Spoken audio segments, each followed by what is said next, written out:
Santa Fe GP60M Locomotive. In that video, demonstrating exactly what it was designed to do. Speed and power. Now, why did I use this video clip, which actually isn't mine? It actually belongs to this gentleman right here. I used this video clip because, first of all, it was a GP60M. But second of all, this gentleman and his father used to go out and bond together on rail fanning trips, shooting the footage that he's presented on his channel, Chuck Miller. Also, the stomping grounds that they were in are my old stomping grounds in West Central Illinois. I used to spend plenty of time in the same areas. And this is one of the reasons why I grew to love the Santa Fe so much. Because of the speed, the power, and the style. Why am I talking about GP60Ms? I haven't said anything about GP60Ms in quite a while. What do I have up my sleeve? And now... Hey, Rocky! Watch me pull a rabbit out of my hat! Again? Nothing up my sleeve! Presto! Ooh, don't know my own strength. Now here's something we hope you'll really like.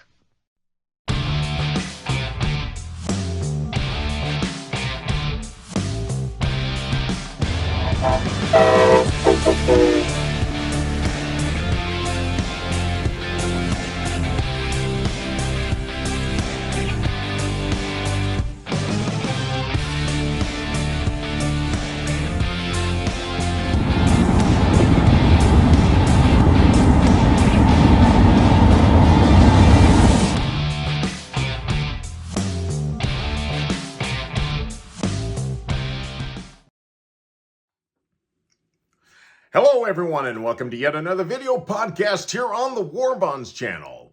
If you don't know who I am and you're unfamiliar with this channel, my name is Eric. I'm a locomotive engineer for a U.S. Class 1 railroad by profession, an avid model railroader, and just a lifelong rail enthusiast. Well, I am very, very excited because first of all, I haven't made a video in a while, so it's great to be back with you. But today, I'm going to bring you some stuff. Yes, some stuff. Some cool stuff. Any of you who has followed me for the last year or so knows that the biggest subject that I present on this channel is building a 1-inch scale Santa Fe GP60 locomotive. Now, probably some of you at this point are already getting excited that he hasn't talked about it in a while. Is it coming back? And the matter is, yes, it is coming back. It is moved to the front burner. Now, why did I stop working on it in the first place? Well, basically because I lost my way. There were several things that I wanted to do with this project that I didn't know how to do. How was I really going to make the fuel tank that I wanted? How was I going to make the steps? How was I going to mount the couplers? I had no clue what I was doing, so I just stopped.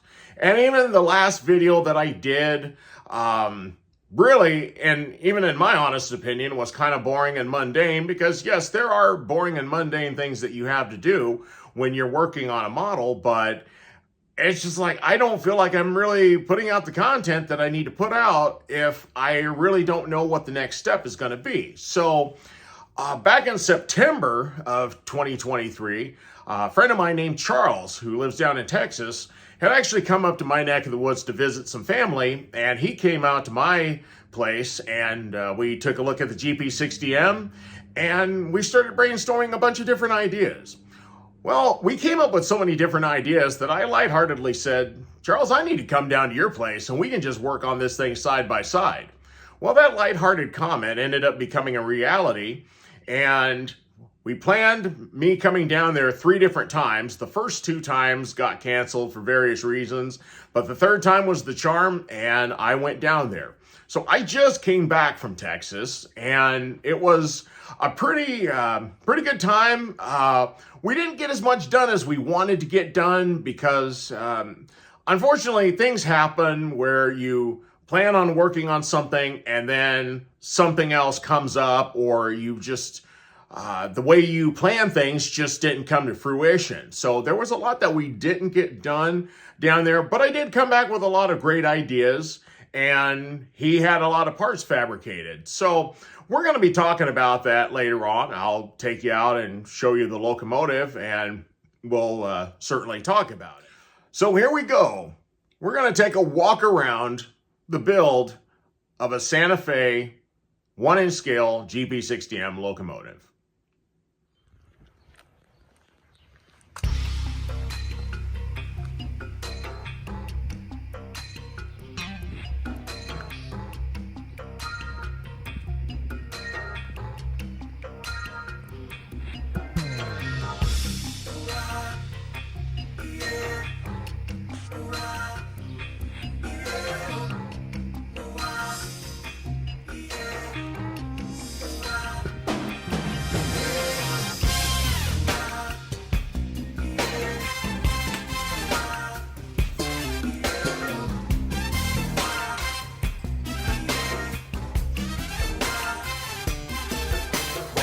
Your face like the morning sun is beginning to shine. Tell all the world my need is fulfilled, and that's a new design.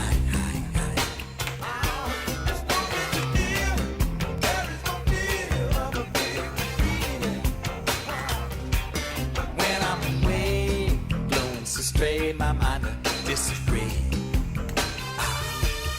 Gonna tell the story. Morning glory, all about the 17 fire. Surely, as life begun, you will ask one battle with the 17 fire.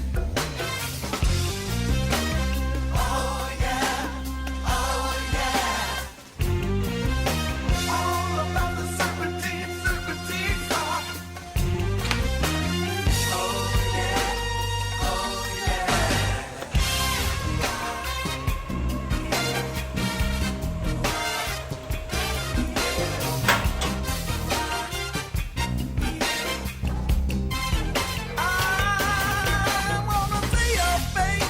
The morning sun ignite my energy. High, the cause and effect of you has brought me meaning in my life to me, yeah.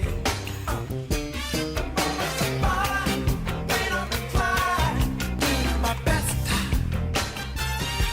The negative wins when I give in, and then I lose a chest that high. Gonna tell the story, morning glory. All about the 17 fire. Surely, as life begun, you will ask one battle with the 17 fire. Gonna tell the story, morning glory. All about the 17 fire. Surely, as life begun, you will ask one battle with the 17 fire. Oh yeah, oh yeah. All about the 17 fire. Oh yeah, oh yeah.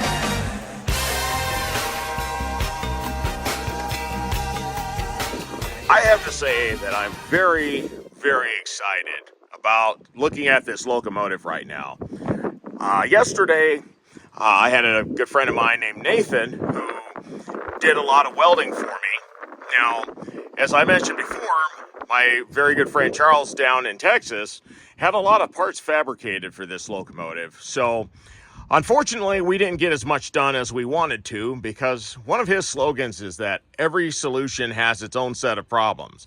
And unfortunately, when we decided we were going to do 1, 2, and 3, well, in order to accomplish 1, you have to start out with looking at the issue or the task that needs to be performed, and then you find that, oh, it's not going to be as easy as we thought. Now you've got to go to 1.1 and 1.2 and 1.3 before you can even get to number 2. So unfortunately, between that, we also had some weather issues that made it difficult for us to do things. So I still ended up coming back with ideas and a number of parts. So once I got back here, I ended up talking with my friend Nathan, who graciously gave of his time to help me do some welding. So we're going to go around and just take a look at what we've done so far. So actually, one of the first things that we'll take a look at is we actually have a snowplow. Now, the snowplow is not completely done, but this was due to the efforts of a friend of mine named Gary. And I've talked about him before. He's got his podcast, Model Railroad Talk. So if you haven't ever gone to that, check that out, especially if you like discussions about different things and all things concerning model railroading. Great podcast. Anyway, Gary had done this snowplow for me, so it's still got some paper on it. It's a piece of stainless steel, and it's still got some paper on it just to kind of mark where some things need to be completed. So as we can see the pencil mark in the center there, we need to bend it to about a 160 degree angle, but he got the bends looking really good on the top there. And also we need to try to cut in the doors for all the MU hoses. So it still has a little bit of work, but like everything, there's still some work. Now, one of the things we ended up doing yesterday is we actually got the coupler pockets welded on there. So this was something that Charles had created. So we actually have that on there. And then we ended up putting on the step wells, the backside of the step well. And initially, I wasn't sure how the steps were going to go. I thought I would have to take a page from the HO scale world. I know years ago when Athearn would come out with a locomotive and the steps really had no details, people would cut them out and use Plano etched metal brass steps and install those to get more detail. Of course, nowadays, models come with that kind of detail, but I thought I was going to have to do that, but it turns out that these parts were actually weldable, so which I am so very glad, because that means they are not falling off. So we've got the steps on there, and we'll just actually come here to the center here. Now, the fuel tank is a skeleton right now. While I was down in Texas, we were supposed to get the actual fuel tank that is supposed to go on there. However, the fuel tank was coming from New Mexico, and unfortunately the shop couldn't get to it in the time period that I was down in Texas. So what we ended up doing is making a mock-up of the fuel tank just so Charles could figure out where to weld the brackets that are actually going to hold the fuel tank. Now, certainly the fuel tank will be able to be attached and reattached, or excuse me, attached and detached from the frame. So we wanted to make sure that this mock-up was the right length in order to know that we're accurately putting the brackets where they need to be, so that when the real fuel tank comes, I'll be able to install that with no problem. Now, one of the things that we also did is drilled a hole in there, put a rubber grommet in there so that we can run all the wires into the fuel tank. And eventually we're going to drill a hole and run all the wires up into the electronics. Now, I've taken off the dynamic brake section so you can actually see what's going on inside. So what we have here are 4 12-volt batteries. Now, so we have one. There's another one underneath here. We have 3, and then there's another one further back in the end of the long hood. Now, in this section here, we have an open space, and this is where we're actually going to mount the electronics. So the electronics were initially mounted to a board that mounted up here at the top, and all of these inserts here were how the electronic board was going to sit and be mounted and attached with screws in order to hold it in place. And then when I took the dynamic brake cover off, I could actually get to it. However, we found one little problem in that by the time we would put the dynamic brakes on, as you can see, the dynamic brake box actually hinders where the electronics would go. So we had to come up with a different idea. Once again, every solution has its own set of problems. So what we decided to do is spread the batteries apart, which also helps to evenly distribute the weight. And we opened up a section in the middle here. So Charles is going to redesign the way the electronics would be mounted, which makes it better because instead of having the electronics up here, that means that I would have to unplug the electronics from other for various things. You have the motors in each of the trucks, the two motors. So I would have to unplug wiring from the motors. I would have to unplug wiring from the motors in the rear truck. I would have to unplug wires for the headlights and everything. So by mounting everything to the chassis, I can lift the hood off and still be able to test things on the locomotive by just having everything mounted to the chassis. Now, one of the other things here that I'm going to show you is I'm going to remove the cab. Okay, so my intent was to put a cab interior in here, and which is still going to be done. However, I initially made what was going to be the cab interior out of wood. However, one of the problems that we found is that while the batteries, which are probably anywhere from about 25 to 30 pounds a piece, they add quite a bit of weight. And as we can see in the back here, we can see compression on the springs. So it actually helps in not only compressing the springs down, giving the trucks a more realistic look, but also it helps us in making the right coupler height. So this is what we had to figure out as we were doing things and make sure that we have enough weight. Well, in the front, we really don't have the weight that we need. So I actually have parts on order from a place that's only about a half an hour away from me called Breeza Industrial, and they're located in Utica, Nebraska. Anyway, I was able to talk to them and ask them if they could fabricate some plates that Charles had actually done some CAD drawings for. So we're going to basically put 3 plates. So we'll put one, and then it'll have an extension that comes out about 2 inches. We'll have a second one that has an extension that comes out about 1 inch. And then the third one will have nothing. So basically what that's going to represent is walking into the cab and then walking up steps to get to the cab level. So it's going to give me my cab interior, plus it's going to add extra weight. So as we can really see, I mean, there's not a lot. I mean, there is. I mean, the frame itself is very, very heavy, and it does provide some compression, but we still needed a little bit more to go.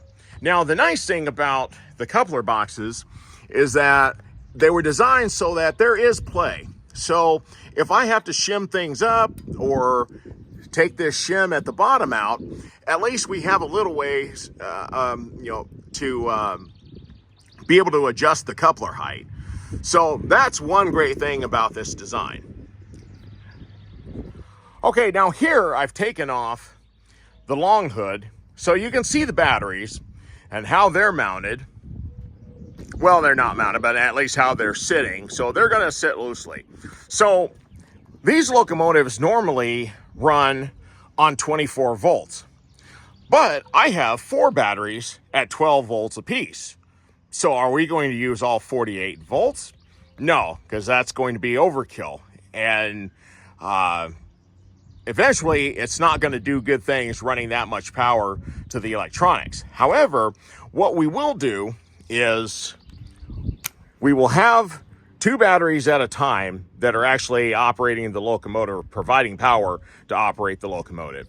So we will actually hook a jumper between each of the batteries here. And when I'm actually operating the locomotive, we will actually have power just coming from 2 batteries and giving us the 24 volts that the electronics are designed to carry. In fact, most electronics are designed to run locomotives with 24 volts.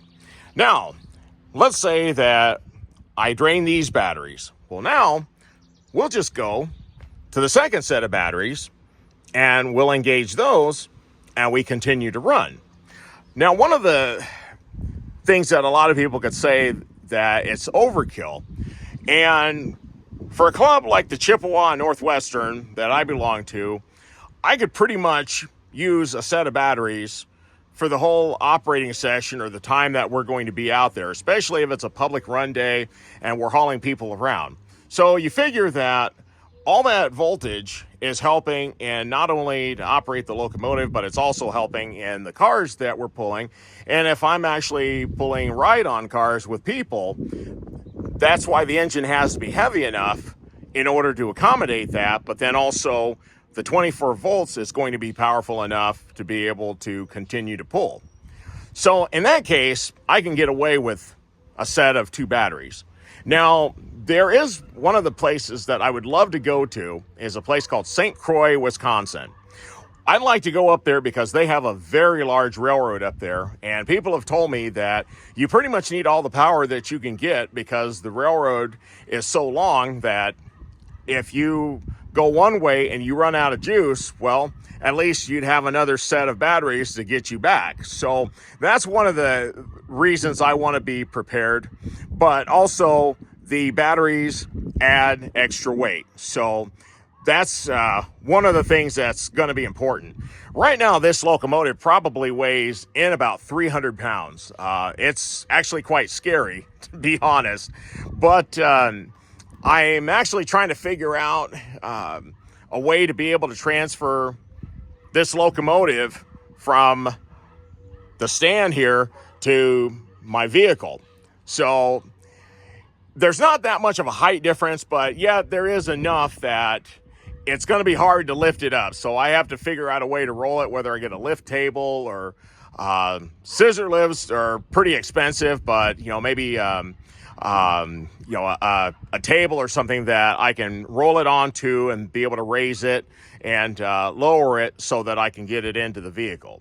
But once I get to the train club, there is a lift table there with tracks on it. So all I'd have to do is adjust it to the back of my vehicle there, and I can roll directly onto the lift table, which then I can lower and get it to track level, and we're ready to run. Now, if we go over to this side here, we can see that we have the electrical box cabinet that goes just behind the cab on the fireman's side. So we have that all welded together.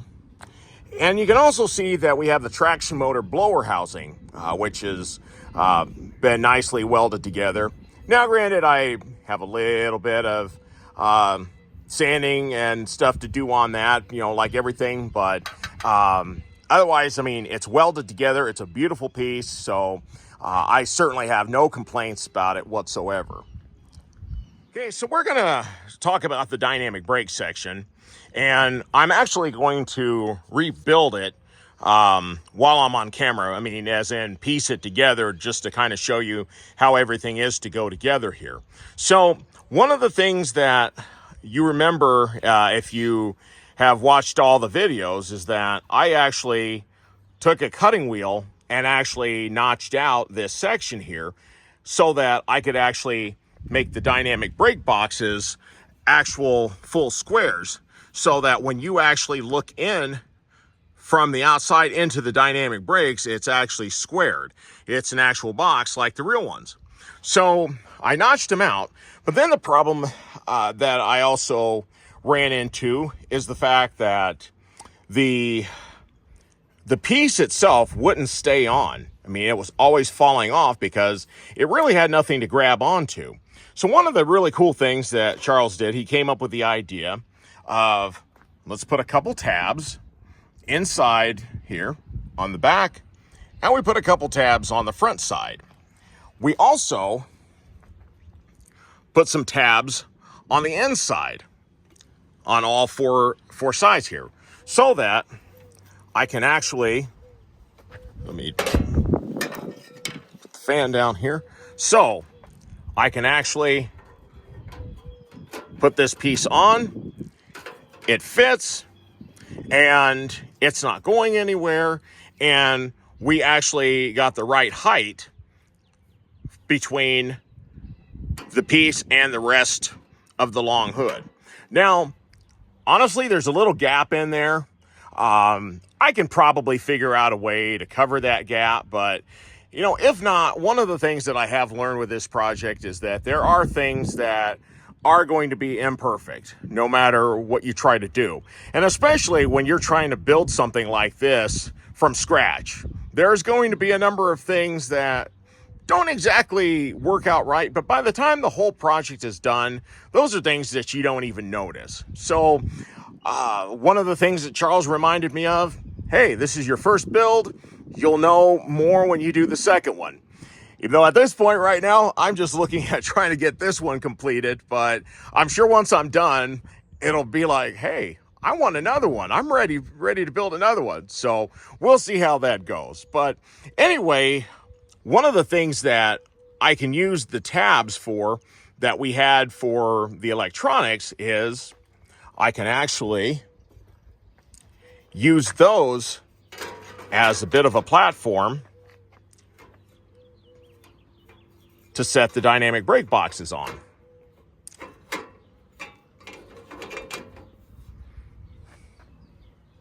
So the other thing is I have a few parts. This is actually the cover that's supposed to go over this section. However, these were previously bent. However, there's a little bit of imperfection with the way the brake actually bent it. So, I don't know if you can kind of see that in there. There's just a little bit of imperfection. I don't know yet. I might be able to fix it and continue to actually use these parts since they're already bent. But I have another set that are flat, and I can actually bend those. And probably the next time Nathan and I get together, I can probably see if we can do a better job at bending the last set that I have. But if I'm able to salvage these, that would be great too. And I'm just gonna, like I say, piece this together, but that's essentially how that goes there. Now, we take the other one. We go to the other side here. And once again, we have the tabs there to be able to set this on. And there we go. Okay, I'm going to try to shoot this as quickly as I can because the wind's blowing and I've actually had these pieces fall off as I've been trying to show you a little bit of a demonstration here of what I've got.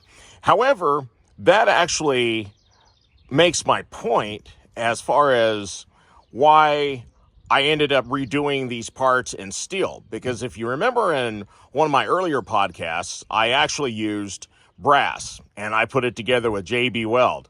Well, unfortunately, one day I had the parts fall off the locomotive and onto the garage floor, and it cracked them. So I've actually had these parts just since I've been trying to film this footage. They've fallen about 2 or 3 times, but because they're solid welds and it's steel, they're fine. No problems at all. So I just know that inevitably I'm going to go on the ground.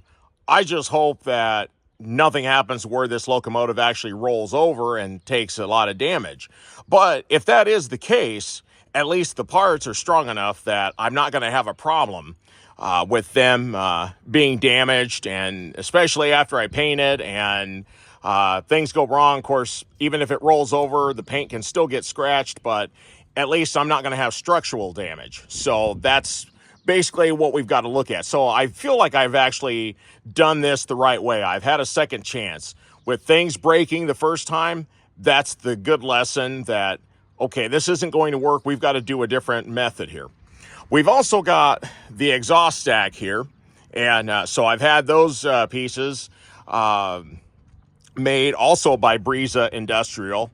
And in fact, speaking of them, which I probably will be doing a podcast just on them alone, because I'm sure that some of you are probably interested in how these parts are even made. You know, how do they fabricate, you know, all these different things? And it's actually quite fascinating how they do it. So I do have some plans to actually go to the shop there. I've gained a good reputation, or a good relationship with them, and they know the things that I'm doing, so they're pretty excited, and they do everything they can to help me out to make this project come alive. So actually, yeah, the exhaust stack, the side pieces here, and well, all of the dynamics other than the actual roof section and the fan were all made by Brisa Industrial.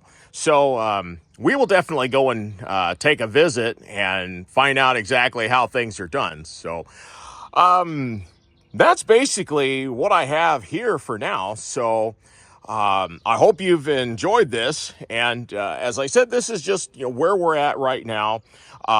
This wood section here is actually going to be 3D printed, so that's something that will certainly change out. The grills here for the radiator, unfortunately, as you can see there, we've got a crack. So I don't know if I'm going to have to spend the extra money in order to maybe get them 3D printed out of metal instead of plastic, because at that point, we know that the metal's going to last. So much like I talked about the dynamic brakes, if you use the right materials, then you don't have to worry about going back and replacing something. So, like I said, everything is coming along. I'm so happy to be working on this project again after it sat for 7 months. In fact, I didn't even have the frame for the last 7 months, because Charles had actually taken it back to Texas with him when he was up here visiting, and we agreed that I would do that because there was nothing else that I could do with the project anyway. So by him taking it, he was actually able to make measurements so that we could actually get the stairs fabricated, the coupler box fabricated, and everything else. Also, he had it so that he could start making measurements for the fuel tank. So it actually worked out quite well. Well, that's what we have for now.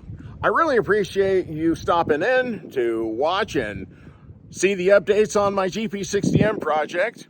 And if you like this content and you're new to the channel, well, I would really appreciate it if you could like and subscribe and follow along to the progress that we continue to do on this project and a few others that we have.